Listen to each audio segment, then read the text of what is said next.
Hello hello hello, আবার চলে এসেছি সেই মজাদার মিমসের রিভিউ নিয়ে। ঠিক আছে, হাসির হাসির মিমস, জমজমাট মিমস।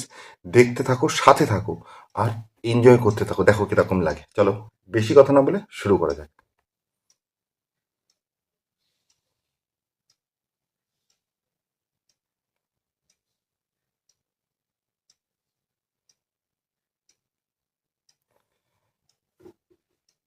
পেছনে মা অসুস্থ হয়ে রয়েছে, হসপিটালে ভর্তি।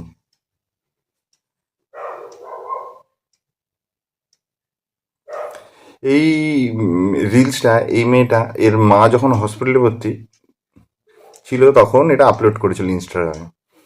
তো আপলোড করার পর ক্রিটিসাইজ হয়েছিল খুবই, যে মা হসপিটালে ভর্তি, মেয়ে এরকম নাচছে। তো মেয়েটা তখন আবার একটা রিল বানিয়ে বলেছিল যে ওর নাকি সময় কাটছিল না, খুব বোর হচ্ছিল, তাই ও এই রিলসটা আপলোড করেছে। তখন তাই সময় কাটছিল না বলে ও ওখানে নেচেছে, নেচে এই রিলসটা আপলোড করেছে। তা এটা কি একটা কথা হলো?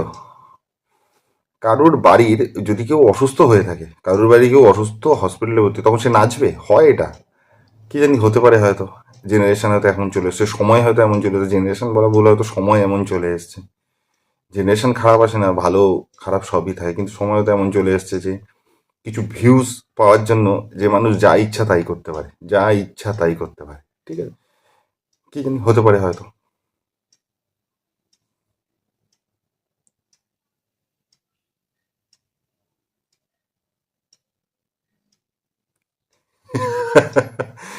ভাই, ট্রাফিক, ট্রাফিকে পেয়ে এসে কি করবে বোঝার চেষ্টা করো। শোনো ভাই, শুধু যে নোংরা কি আনহাইজেনিক বললে হবে? বললে হবে না, কি করবে ও? বেশিক্ষণ এর একটা অসুবিধা আছে, বেশিক্ষণ বাথরুম চেপে রাখলে পায়খানা পেয়ে যায়।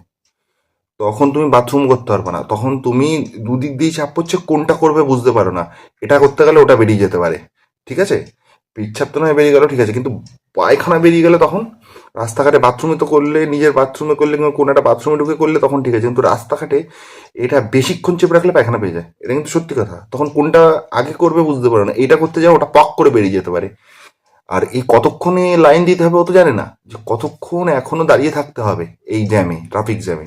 সেই জন্য ও তো জানে না, সেই জন্য করে দিয়েছে। কি করবে, উপায় নেই, উপায় নেই। এর একটা উপায় কি? পাবলিক ট্রান্সপোর্ট বেশি ইউজ করতে হবে, তাই না?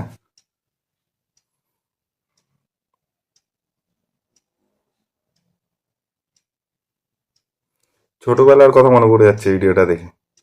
কার কার মনে পড়ছে কমেন্ট করো। ভাই,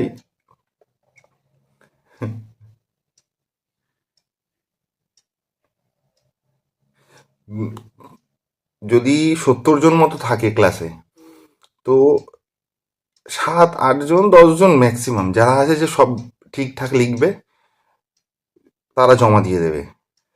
আর একদম নিচে কারা দেবে? যারা ওই 8 10 জনেরটা দেখে দেখে টুকলি করেছে।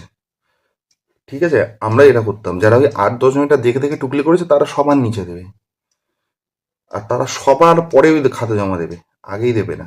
বুদ্ধিমান তারা, তারা সবার নিচে দেবে, কারণ স্যার এইটা দেখে যদি ও পরেরটাই দেখে দেয়, অঙ্ক হলে তো না হয় ঠিক আছে, অন্য সাবজেক্ট এইটা দেখে যদি ওটাই দেখে দেয়, হুবহু কপি টু কপি, দেখেই বুঝতে পারবে যে টুকেছে। স্যাররাও তো বয়সটা পার করে স্যার এত খাতা দেখছে জানি।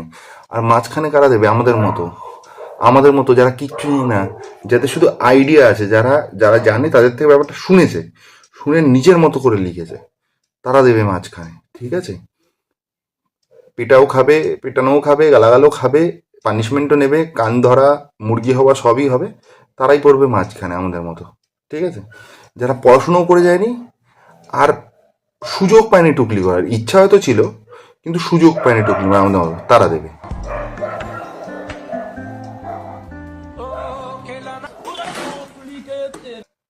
এটা কি? রে বাপ রে বাপ, এটা কি? এরকম ভাবে বোকা বানায় ছেলেদের, ইমোশনাল নিয়ে আমাদের এরকম ভাবে খেলাধুলা করা হচ্ছে। এটা কি করলো? এটা তো উচিত হয়নি। এ পুরো দেখে মনে হচ্ছিল একটা মেয়ে, এ হাত নামাতেই পুরো গোপ দাঁড়িয়ে উঠে, এ কি অবস্থা! আর একে দেখতো মালটাকে ওরকমই অনেকটা, ভাই মেয়েই মনে হচ্ছিল পুরো। আর হাত ফাত দেখে তো, নখ ফুক দেখে তাই মনে হচ্ছিল মেয়ে। পুরো একেবারে হালাতি বদল দিয়ে, জজবাতি বদল দিয়া, টাইম বদল দিয়া, পুরো পুরো সবই করে দিয়েছে।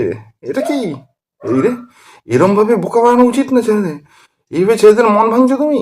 তুমি জানো এই পৃথিবীতে এখন আমাদের এখানে সিঙ্গেল ছেলেদের সংখ্যা কত? এরম ভাবে মন ভাঙছো, এটা ঠিক না।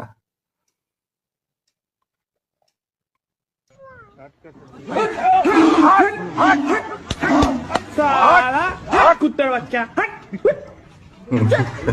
কত কুকুরকে চেপে দিলাম। কুত্তার বাচ্চা কত চেপে দিলে না ম্যা, কত চলে যাওয়ার পর বলছে সামনে শুকিয়ে গেছিল, একবার ছোট হয়ে গেছিল, একেবারে বেদানার দানা হয়ে গেছিল, আজকেই শেষ দিন মনে হচ্ছিল।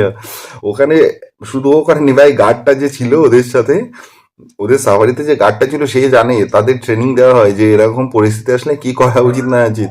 ও ঠিক পদক্ষেপ নিয়েছে পেছন থেকে, ভাই ক্যালি নিতে কোনো অসুবিধা নেই তো, ক্যালি নিজে কত এরকম কুত্তার বাচ্চা দেখে নিলাম। বাঘকে কুত্তার বাচ্চা বলেছে, যদিও ভাষাটা বুঝতো ভাই, ও যদি ভাষা বুঝতো, ও যদি বাংলার বাঘ হতো, রয়্যাল বেঙ্গল টাইগার হতো, এসে কানে গোড়ায় চট দিত, মুখে দিক ঘুরে ওদিকে চলে যেত, 180 ডিগ্রি ঘুরে আবার জায়গায় চলে এসো। তুমি বাঘকে কুত্তার বাচ্চা বলতো? হ্যাঁ, বলতে লোকাল লোকাল দেখতা, তারপরে সোজা করে দিত। হ্যাঁ, সেই দিকে কুত্তার বাচ্চা বাঘকে বলছে কুত্তার বাচ্চা, মার পোঙায় পোঙার এক থাবা মেরে একেবারে মুখের যোগে জিভ কেটে দিত, জিভে চড় মাথা, জিভ বের করে বাঘ চড় মারতো এইসব বলার জন্য একেবারে। হ্যাঁ, তুমি এইসব বলছো?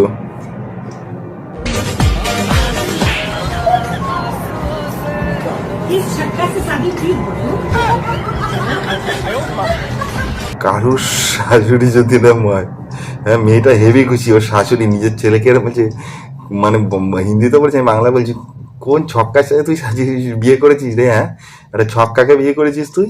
ভাই মেয়েটা ইচ্ছা করে ছেলেটাকে ফাঁসিয়েছে, এখানে মেয়েটাকে দেখেই বোঝা যাচ্ছে।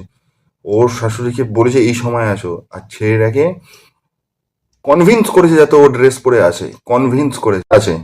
সেই পাওয়ার আছে মেয়েদের কনভিন্স করে দেওয়ার জন্য, সেই লোভ, কোনো কিছু একটা লোভ দিয়েছে, কে লোভ দিয়েছে কে জানে, মানে বোঝা যাচ্ছে কিন্তু বলতে পারছে না, সে কিছু একটা লোভ দিয়েছে, আর দিয়ে পুরো ট্যাপে ফাঁসিয়েছে, শাশুড়িকে ডেকে নিয়েছে। সেটার অবস্থা ভাবো, নাইটি পরেছে, বউয়ের নাইটি পরে ঘুরছে, সেই সময় শাশুড়ি এসে দেখছে এই অবস্থা, এই জিনিস। বাবারে, আমার ছেলে এটা কি বলছে, হিজড়া, নিজেই নিজের ছেলেকে বলছে হিজড়া, পুরো র র, কোনো ফিল্টার নেই ভাই, র। এর বাড়িতে এরকম কথাই হয়, আমরা এখনো ওর অত আপগ্রেড হয়ে যায়নি যে সবকিছু মেনে নেবো। পুরো র দিয়েছে, পুরো র।